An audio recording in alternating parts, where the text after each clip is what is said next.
Hello beautiful loving souls, कैसे हैं आप सब लोग। आई होप कि आप हेल्दी होंगे और हैप्पी होंगे। गाइस, आज हम जो बात करेंगे वो बात करेंगे कि हम अपनी रिलेशनशिप को कैसे perfect, peaceful, happy and stable relationship बना सकते हैं। राइट? तो उसके लिए क्या करना होगा? ठीक है, यही माइंड में क्वेश्चन आएगा।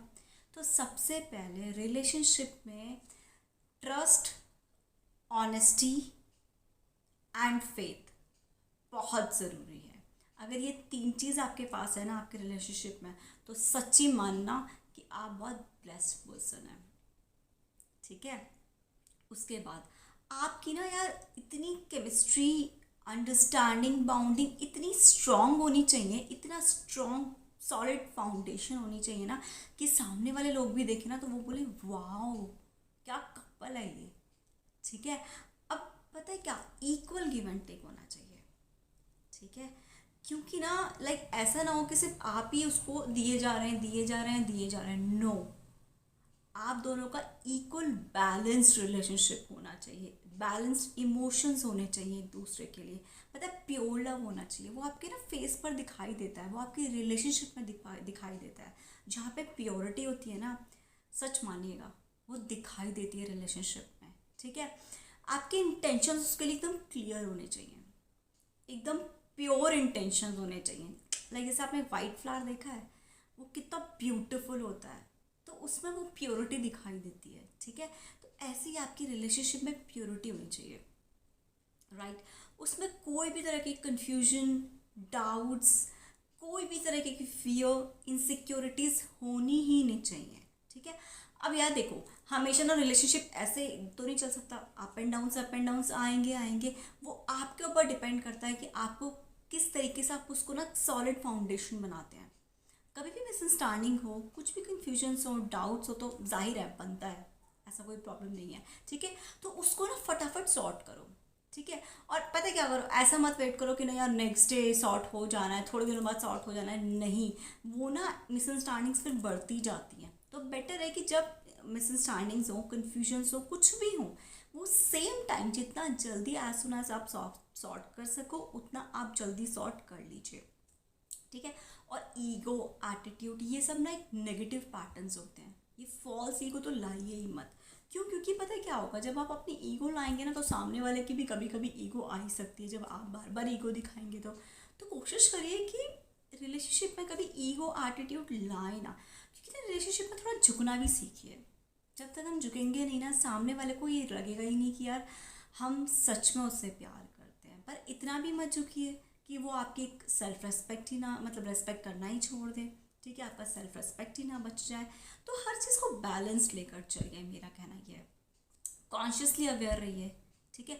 जो आपको सुनना पसंद नहीं है वर्ड्स, वो आप उसको भी मत बोलिए कि नहीं आपको अगर आप तो बोले जा रहे हैं, आपने कुछ भी बोल दिया, अब आपको अगर उसने बोला तो वो हर्ट हो गया आपको। तो ऐसा नहीं होना चाहिए। आपको अपने रिलेशनशिप में कॉन्शियसली और बहुत ज़्यादा अवेयरनेस होनी चाहिए कि आप क्या वर्ड्स यूज़ कर रहे हो। और पता है क्या, एक चीज़ और होता है, थॉट प्रोसेस। हमें हमेशा ये फील करना चाहिए कि हमारा रिलेशन, हम अपने रिलेशनशिप में बहुत हैप्पी हैं, बहुत खुश हैं, बहुत पीसफुल हैं। उससे क्या होता है ना कि सामने वाले को हम 5D वाइब्रेशंस दे रहे होते हैं कि नहीं यार, मतलब हम तुम्हारे साथ बहुत खुश हैं, हम बहुत तुम्हारे साथ बहुत पीस हमें मिलती है, हम तुम्हारे साथ बहुत खुश रहते हैं। ठीक है। ज़रूरी नहीं होता हर वर्ड बोला जाए। ठीक है। हमें 5D वाइब्रेशंस होती हैं हमारी ना रिलेशनशिप में। हमारी फ्रीक्वेंसी, हमारी एकदम वाइब्रेशंस हाई होनी चाहिए। क्यों? क्योंकि सबकॉन्शियस माइंड में वो जाती हैं। ठीक है। तो अपने 5D वाइब्रेशंस को बहुत क्लियर एंड प्योर रखिए एक दूसरे के लिए। बहुत ज़रूरी होता है रिलेशनशिप में कोई भी अपनी वाइब्रेशंस को हम कैसे वाइब्रेट करके दूसरे पर्सन के पास अपनी वाइब्रेशंस को भेज रहे हैं। ठीक है। और किसी भी रिलेशनशिप में माइंड गेम्स तो होने ही नहीं चाहिए। क्यों? क्योंकि जब रिलेशनशिप में ना ज़्यादा लॉजिक्स यूज़ होने लग जाते हैं ना, सच मानिएगा वो रिलेशनशिप एक ना एक दिन ज़रूर टूटता है। तो ट्राई कीजिए कि अपने रिलेशनशिप में ना ज़्यादा लॉजिक ना यूज़ करें, ज़्यादा माइंड यूज़ ना करें हमेशा। क्योंकि रिलेशनशिप क्या होता है यार, बाय हार्ट निभाया जाता है। कोई भी रिश्ता हमें दिल से निभाना चाहिए, ना कि दिमाग से निभाना चाहिए। ठीक है। हाँ, दिमाग से निभाना चाहिए, जहाँ आपको गलत लगता है आप उसको समझाइए, ठीक है, कि भाई यहाँ पे गलत है, और बहुत सॉफ्टली समझाइए, रूडनेस के साथ नहीं, क्योंकि रूडनेस तो लानी नहीं चाहिए यार एक दूसरे के साथ। बहुत पीसफुल स्पेस, हमें इतना अच्छा एक दूसरे का लगना चाहिए ना कि यार हम जैसे सपोज उससे मिलने भी जा रहे हैं ना, तो जब शाम को वापस आ रहे हैं तो लगे यार ओहो टाइम कम पड़ गया, लाइक ऐसी वाली फीलिंग्स आपकी होनी चाहिए, आपके इमोशंस ऐसे होने चाहिए, ऐसे हस्बैंड वाइफ में होना चाहिए। जब आप ऑफिस से वापस लौट कर आएँ, या आपका कोई जॉब है या बिजनेस है, या दोनों जब वर्किंग होते हैं, तो वहाँ पे भी ना यही एक सॉफ्ट कॉर्नर्स होना चाहिए। पता है कि यार मतलब इवनिंग में जब वापस आ रहे हैं तो एक एक्साइटमेंट होनी, एक दूसरे के लिए ना एक्साइटमेंट होना चाहिए, हैप्पीनेस होनी चाहिए। पता है हमें हमेशा रिलेशनशिप में ना हार्मनी मेंटेन करके चलनी चाहिए, जॉय मेंटेन करना चाहिए। और हमेशा एक चीज़ याद रखिएगा, एक दूसरे के लिए पर्सनल ग्रोथ के लिए हमेशा स्टैंड लीजिए, ठीक है। अपने पार्टनर से और एक दूसरे के साथ इतनी ग्रोथ का ध्यान रखना चाहिए कि वो एक दूसरे की ग्रोथ की परवाह करें, ठीक है, एक दूसरे की ग्रोथ में साथ दें, उसका प्रोफेशनली भी साथ दें, उसको सपोर्ट सिस्टम बने, उसका बैकबोन बने। फिर देखिएगा इतना हैप्पी रिलेशनशिप हो जाएगा ना कि आपने कभी इमेजिन ही नहीं किया होगा। एंड सबसे पहले कोई भी अगर इनकेस आपको उसके पास्ट के बारे में कुछ भी पता है तो प्लीज़ नो पास्ट टॉक्स। ये बहुत ही गंदा इम्पैक्ट डालते हैं आपके रिलेशनशिप के ऊपर जब आप पास्ट टॉक्स करते हो। आप इतने मेच्योर हो चुके हो यार कि आपको बैक की बातें को रिपीटिशंस करना, या फिर अगर आपको कुछ चीज़ें पता है तो उस बातों को अपनी रिलेशनशिप में लाना, क्योंकि अब तो आपको ये पता होना चाहिए ना कि यार सामने वाला हम एक दूसरे के साथ हैं, हमें एक दूसरे के साथ सॉलिड बाउंडेशन बनानी है, एक सॉलिड बाउंडिंग बनानी है, एक सॉलिड फाउंडेशन क्रिएट करनी है, तो आपके लिए चीज़ बहुत इंपॉर्टेंट हो जाती है। और एक दूसरे के साथ क्लैरिटी रखिए, एक दूसरे को फोकस करिए एक दूसरे के ऊपर कि कौन कहाँ ज़्यादा इम्प्रूवमेंट हम ला सकते हैं, ठीक है। देखो किसी को 100% तो चेंज करा नहीं जा सकता, और करना भी नहीं चाहिए। टू बी ऑनेस्ट अगर मैं आपको एक चीज़ बोलूँ, लिटरली एक दूसरे को कभी चेंज नहीं करना चाहिए। जो जैसा है ना यार, उसकी अच्छी चीज़ों को भी अपनाओ, उसके फ्लॉज को भी अपनाओ, ठीक है, क्योंकि इस वर्ल्ड में कोई भी परफेक्ट नहीं है। हमें खुद एक दूसरे के साथ एक परफेक्शन लाना है, ठीक है, कि हम उसके साथ कैसे एक परफेक्शन ला सकते हैं, वो बहुत ज़रूरी हो जाता है। और हाँ, सबसे ज़्यादा एक रेस्पेक्ट, एक दूसरे को रेस्पेक्ट दीजिए, एक दूसरे की इवन रेस्पेक्ट ही दीजिए, एक दूसरे को हमेशा ओपिनियन सजेशंस, उसमें भी सब चीज़ों में ना एक रेस्पेक्ट मेंटेन रखिए। जहाँ पे रेस्पेक्ट होगा ना, अपने साथ अपने आप से आप देखेंगे वहाँ पे अपने आप ही स्वीटनेस आने लग जाती है, अपने आप ही हार्मनी मेंटेन होने लग जाती है। इतना स्वीट रिलेशनशिप बन जाता है ना कि हमने कभी वो सोचा भी नहीं होता है, और वो रिलेशनशिप इतना स्वीट बनता जाता है। बस वही होता है कि हम अपने थॉट प्रोसेस को कैसे रखते हैं, कैसे हम उसको अपनी वाइब्रेशंस भेजते हैं, ठीक है। और बहुत ज़रूरी हो जाता है कि लाइक आप किस तरीके से, हाँ, ऑनेस्टी मेंटेन तो हमेशा रखिए। कभी भी ये स्टुपिडिटी मत करिए, मेच्योरिटी मत करिए कि नहीं आप उसका फ़ोन चेक कर रहे हैं, या पता है क्या होता है यार, सामने वाला पर्सन ना हमें खुद ही अपने बारे में बताता है कि आज हमारे साथ ये हुआ, आज हमने वो किया। तो वो सब चीज़ों को ना ऐसा रखिए कि सामने वाला खुद बताए आपको कि आज उसके साथ कैसे कैसी चीज़ें हुई, क्या क्या उसने किया, क्या क्या नई चीज़ें उसने देखी, क्या क्या उसने नई चीज़ों को क्रिएट किया। तो ये कुछ ऐसी बात हो जाती है कि जो बहुत ज़रूरी हो जाती है आपके रिलेशनशिप को पीसफुल बनाने के लिए। अगर कोई डिफरेंसेस हैं, देखो हर किसी में डिफरेंसेस होते हैं, हर किसी रिलेशनशिप में डिफरेंसेस होते हैं, तो उस डिफरेंसेस को मेंटेन करना भी आपको आना चाहिए कि आप उस डिफरेंसेस को, एक दूसरे के डिफरेंसेस को कैसे मेंटेन करके चल रहे हैं, ठीक है।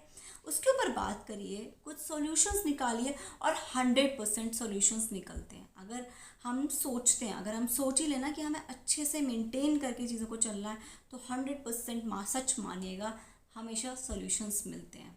तो ये एक आपके पीसफुल रिलेशनशिप को भी मेंटेन करते हैं, और आप ना एक दूसरे को स्पेस का भी रिस्पेक्ट करिए, एक दूसरे को स्पेस देना सीखिए। क्यों हमेशा ये मत करिए कि नहीं नहीं मतलब एक प्रेशर बनाए, नहीं। जहाँ एक आपके हस्बैंड वाइफ, आप एक दूसरे के साथ ना स्पेस मेंटेन करिए। आप उनको भी, या देखो हम इंडिविजुअल पर्सन्स भी तो, हमारा इंडिविजुअल सोल है, ठीक है। तो हम खुद एक ना अपने आप के साथ भी रहना चाहते हैं, तो वो स्पेस भी दीजिए उनको। अपने फ्रेंड्स के साथ जाना है, फ्रेंड के साथ जाने दीजिए उनको। अगर अपना सेल्फ कुछ अपना वर्क करना है, वहाँ पे उनको अपना स्पेस चाहिए, तो वो आप स्पेस दीजिए, ठीक है। हर चीज़ के ऊपर ना आपको हर चीज़ से सॉलिड फाउंडेशन बना के चलना है, हर चीज़ को मेंटेन करके चलना है। और कोई भी आपको डिस्कशन करना है तो वहाँ पे ना अपने वॉल्यूम का भी ध्यान दीजिए कि आप क्या वॉल्यूम यूज़ कर रहे हो। कोशिश करो कि अगर ना देखो, किसी को कुछ समझाना भी होता है ना डियर, तो हमेशा ना गाइज हमें ऐसा नहीं करना होता कि हम चीख कर बोलें, चिल्ला कर बोलें, या एकदम एकदम हाई वॉल्यूम कर लें। नहीं, कोई भी चीज़ आराम से भी बात की जा सकती है, आराम से भी डिस्कशन किए जा सकता है उन सब चीज़ों का। कि भाई यहाँ अगर आपको सच मानिएगा, अगर आपको किसी रिलेशनशिप में कोई प्रॉब्लम हो रही है, एक दूसरे को कोई प्रॉब्लम हो रही है, तो ट्राई कीजिए कि उसको स्मूथ वे में, ठीक है। क्योंकि अब देखिए इतना टाइम हो गया है, तो आपको पता है कि वो किस मूड में होगा, किस टाइम पर होगा। तो ट्राई कीजिए जब वो सामने वाला पर्सन ना एक बहुत नॉर्मल मूड में हो ना, तब आप उस चीज़ को डिस्कस करिए। सच मानिएगा सॉल्यूशन डेफिनेटली निकल कर आएगा। बट आप अगर वो डिस्टर्ब है और आपने एकदम से ना, मतलब वो पता क्या होता है फिर, एक्शन पर रिएक्शन हो जाता है बहुत ज़्यादा, तो उसमें ना बहुत कॉन्फ्लिक्ट्स आ जाते हैं। तो कोशिश करिए कि कॉन्फ्लिक्ट्स तो आने ही ना दें। ट्राई कीजिए जितना कॉन्फ्लिक्ट से दूर रहा जाए उतना दूर रहें। और सिर्फ ना सब कॉन्शियस और कॉन्शियस माइंड का एक फंडा आ जाता है लाइफ में। पता है उसमें क्या होता है, हमें ना आपको स्मूथली पता होना चाहिए कि आपको क्या थॉट क्रिएट करने हैं अपने रिलेशनशिप में। अगर आप अपने रिलेशनशिप में ना एक अच्छे थॉट्स क्रिएट कर रहे हैं ना, कि नहीं यार मैं जिस रिलेशनशिप में हूँ ना, मैं एक हैप्पी रिलेशनशिप में हूँ, मैं ना मेरा बहुत पीसफुल रिलेशनशिप में, मैं बहुत एक हैप्पी स्पेस में हूँ, ठीक है, मेरा सोल बहुत रिलैक्स्ड है, मैं बहुत रिलैक्स्ड हूँ, तो पता है ऑटोमेटिकली रिलेशनशिप में ना चेंजेस आने भी नहीं होंगे ना, तो भी आने लग जाएंगे। आप ट्राई करके देख लीजिएगा, 100% ये चीज़ें होती हैं। सिर्फ हमारे थॉट प्रोसेस पर भी डिपेंड करता है कि हम एक दूसरे के लिए कैसे वाइब्रेशंस एक दूसरे को देते हैं। तो ये कुछ चीज़ें बातें थी जो मैं आपको परफेक्ट रिलेशनशिप पे एक डिस्कशंस करना चाहती थी आपके साथ। आई होप आपको ये पसंद आया होगा। पसंद आया है तो आप लाइक कीजिए, सब्सक्राइब कीजिए मेरे चैनल को, तो आपको आगे नोटिफिकेशन मिलते रहेंगे, और इसको शेयर भी करिएगा। बाकी रेस्ट ऑफ हम नेक्स्ट वीडियो में मिलते हैं। Till then thank you very much and I love you all.